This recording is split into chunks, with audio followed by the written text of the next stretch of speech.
My name is Shannon, and I am a certified doula with Doula International, and in light of World Doula Week, I wanted to do some videos to kind of spotlight what we do for a living. So this video is going to be about why and how I became a doula. So back 15 years ago, I had a I don't really want to say it was traumatic, but I had a very difficult birth. It was what you call a precipitous labor, which means it went really quickly. And I woke up and I didn't have any early labor signs whatsoever. I just woke up and I was in labor. And it was a hard labor. Driving to the hospital, I was like gripping onto my husband's arm and like yelling into his shoulder, and I got to the hospital and they of course hooked me up to the monitors, and the hospital that I had chose at the time they liked you on the monitors. So I was put on a monitor and I was put in the bed, and my back was hurting really bad. My baby was what you call posterior, which was meaning she was turned the wrong way. So the back of her head was pushing on my spine with every contraction, and I just remember crying and crying and crying. And the doctor came in and he checked me and he told me that I was only 5 centimeters. And I was like, there's no way I'm only 5 centimeters because I am in a lot of pain. Now with my first birth, I was in labor for 14 and a half hours from start to finish, which is not long for a first birth, but it was still long enough, and I did it without any drugs. There was, I think, maybe a little bit of crying at the end, but I like maintained my composure through the majority of the labor. But when I was having Shaylin, my 15-year-old, it was like everything I'd ever done like went out the window. It was just a completely different birth experience. And I remembered like yelling at my husband to punch me in the back, and he wouldn't, of course. And he just kept saying, I'm not gonna punch you in the back. And I'm like, please, just punch me in the back. And he wouldn't do it. And it was because she was turned wrong. But at the time, I didn't know that. Nobody offered me any information. Nobody offered me any types of changes that would have helped to alleviate that pain in my back. When the doctor came in and told me it was only 5 centimeters, I felt completely defeated. And I didn't want an epidural, but he was like, can you really do this for another 5 hours? And I was like, nope. I want an epidural. So he comes in, and because it was the middle of the night or like real early morning, he said that the anesthesiologist was like 20 minutes away and he couldn't get there, or he was coming as fast as he could. And I started crying, because I think with any woman, when they decide that they want an epidural, you kind of already want it in your back. So I was frustrated and I was in a lot of pain, and I asked him if I could get in the shower, because I had read in some birth book that water helped. So I got in the shower. And while I was in the shower, all of a sudden I felt like I had to push, and nobody, like the nurse didn't believe me. I got out of the shower because my husband was like, you need to get out of the shower, because he could see that I was pushing.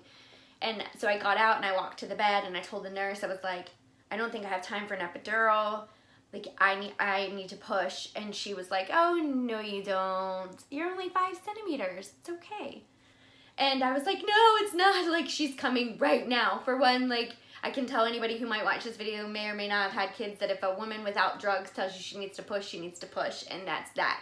So, of course, the next contraction hit, and I started screaming, she's coming, I have to push, I have to push.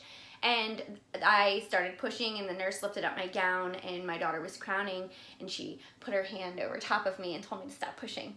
And it was probably one of the most traumatic things I think I've ever been through in my life, because I was screaming that I needed to get her out. She was like holding her in and telling me that I couldn't, and it just all happened so fast. Like from start to finish, the birth was less than 4 hours, and from time of first contraction to the time that she was actually born.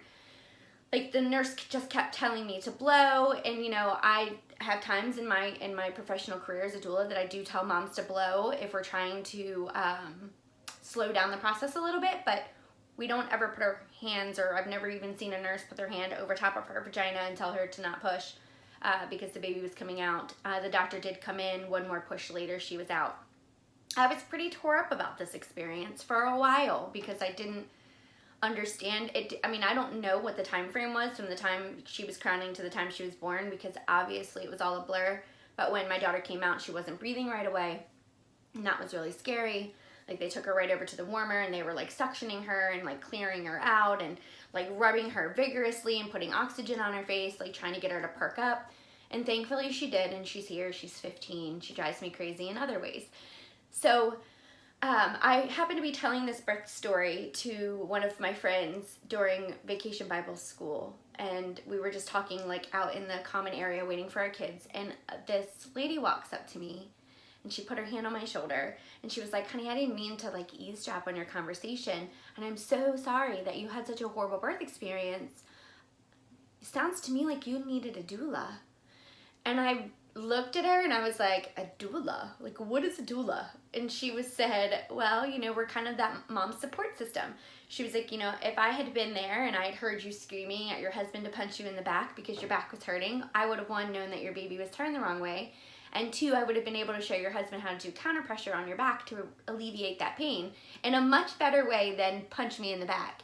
So I was like, huh. And I said, so you just, she was like, I was like, you just go to births? And she said, yep. She was like, I'm hired by the moms. I work for the moms. I attend the birth. I stay with them the whole time to help kind of keep them moving, keep things moving, and to help assist them on a whole different level than just a doctor, midwife, or a nurse. And I was like, wow, that's awesome. And so then I got thinking about it. I was like, I would really love to do that. I always wanted to be a labor and delivery nurse. When I started college to be a labor and delivery nurse. When I was in 5th grade, we had to write what we wanted to be when we grew up for like the job week that you do at school, like when your parents get to come in and talk about their jobs. And I remember drawing a nurse in a white gown, like a white outfit, white shirt, white skirt with a white hat with a red cross, because for whatever reason, I'm not going to tell you how many years ago that was, because that's going to give it away how old I am. And she was holding a baby, and I said, I want to help moms have babies. So I started college to be a labor and delivery nurse, but life and kids just weren't going to work for me with college, so I dropped out of college. So when I learned about what a doula was, I really realized that that was what I wanted to do, that I wanted to be with moms prenatally to help them navigate through those crazy, pregnancy hormones and feelings and fears, and really help work with them. And I wanted to be present at a birth, but I didn't want to leave the mom. I didn't want to have 5 clients or patients that I'm constantly battling back and forth with, running from room to room. I really wanted to be with the mom, and I really wanted to embrace the mom and be there for the mom. And I didn't want that relationship to end as soon as the babies were born. I wanted to be able to be their support system for postpartum help as well. So when I really started looking into the whole doula job, I was like, this is it. This is exactly what I want to do with my life. Like, this is perfect. 15 years ago, it wouldn't have worked for me. My husband was a truck driver. He would leave at 1 o'clock in the morning. I didn't have a lot of support. I had at that time, 2 children. And it wasn't going to work for me. So I always just kind of had this feeling I really wanted to be a doula. So we can fast forward to about 10, 11 years later. I was pregnant with my 4th child, and I was having him completely different than I had had my first 3 children. And I was not having him in a hospital. I was choosing a birth center, which was kind of away from my home, but I knew that I really, really wanted to have a doula. So I hired one, and it was just such an amazing experience. And at one point, my husband looked at me, and after my doula had left from one of our prenatal visits, and he said, this is so up your alley. And I was like, I know. I knew this 11 years ago, that this is what I wanted to do with my life. But the timing just wasn't right. So I had my baby, we had the doula there. My husband will tell you from here on out that every woman needs to have a doula, and not even just the woman, the husband needs a doula. So, because she really helped him out a lot. Like, she really made sure he was keeping up with eating and drinking, as well as making sure that I was eating and drinking. She was giving him pointers to try to help me. And I can tell you that through transition, which after my 4th birth was a very, very, very long birth. And I towards the end I was really losing control, and they were so good. Like, I really needed both my husband and my doula like in my ear and in my face, just encouraging me to keep going, because I was literally falling apart. And it made a world of difference in my birth experience. So that was, I had him in September, and then that December, my husband actually, because he has a new job where he has a little bit more freedom. My bigger kids are now older, so I have a lot of support for the little ones with them as well. And so I have help with the babies if I need it. So he, for Christmas that year, gave me the money to take my doula training through Doula International. And so that following March, I took my training in Arnold, Maryland, with an amazing doula who had been a doula trainer, who had been a doula for, I think, 20 or 30 years.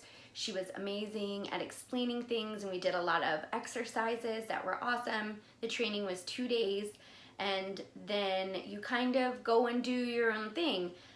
DONA is the organization that I certified through. You had to complete reading a couple books off of a reading list. You had to attend 3 births, keep accurate records of those births, because the births have to qualify for what DONA would have considered a qualifying birth, which at the time, it's been 4 years, so I'm going to try to remember this off the top of my head.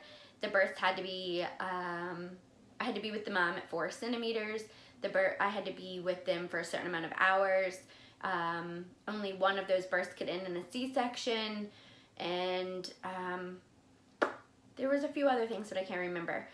So it actually took me 10 births to get my 3 qualifying births, because birth is unpredictable, birth is different for everyone, and sometimes moms show up at the hospital 7 centimeters dilated.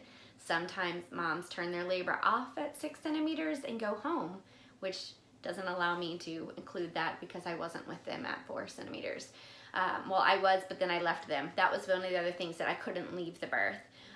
So I had left her, obviously, because she wasn't laboring anymore, and 2 days later, she went into labor, showed up at the hospital 7 centimeters, had a baby 2 hours later, so also the hours didn't work for me. But either way, it took me about a year to really, it was over a year, because I did have to file for an extension to get in the births that I needed. I had to write a paper. You can find that on my website. It's my position paper, which is, the benefits of having labor support from a doula. And really that's it. But it's really funny. So everything comes full circle, right? So the woman that walked up to me 15 years ago and put her hand on my shoulder and told me that I needed to be a doula was Virginia Rivenbark, who actually is the current president of Doula International. So it's really funny to me that, a Southern Maryland doula ended up becoming the president of Doula International, which is one of the biggest named doula organizations in the world, because we operate internationally and we have doulas in every country, and it's just really amazing that that all kind of came full circle for me. And so it's been 4 years since I started the doula journey. I have attended almost 40 births, and I did take a year off because I had a surprise baby 5, and I took a year off to spend with her being her mother. And I came back only because a client that was one of my first doula clients was pregnant a second time and wanted me there, and obviously I was going to do that birth. So just shy of Camille's first birthday, I attended, which is my 5th, I attended a birth for a second time with the same mom that I had attended with before. And it was amazing to be back, and I've just been kind of running full steam since. So I'm hoping to hit 50 births by the end of the year, and that's really it. So I kind of hope that you like this. If you ever have any questions, please feel free to message me. But that is why I became a doula. I want to help moms. I want to be a support person for them, because I feel like I really needed it in a time in my life that I didn't know what a doula was, and I didn't have one, and then had one and realized the huge difference that it makes in a woman's birth story to have that constant support person for them, somebody who's knowledgeable in birth. So that's it. Thanks for watching. Happy World Doula Week.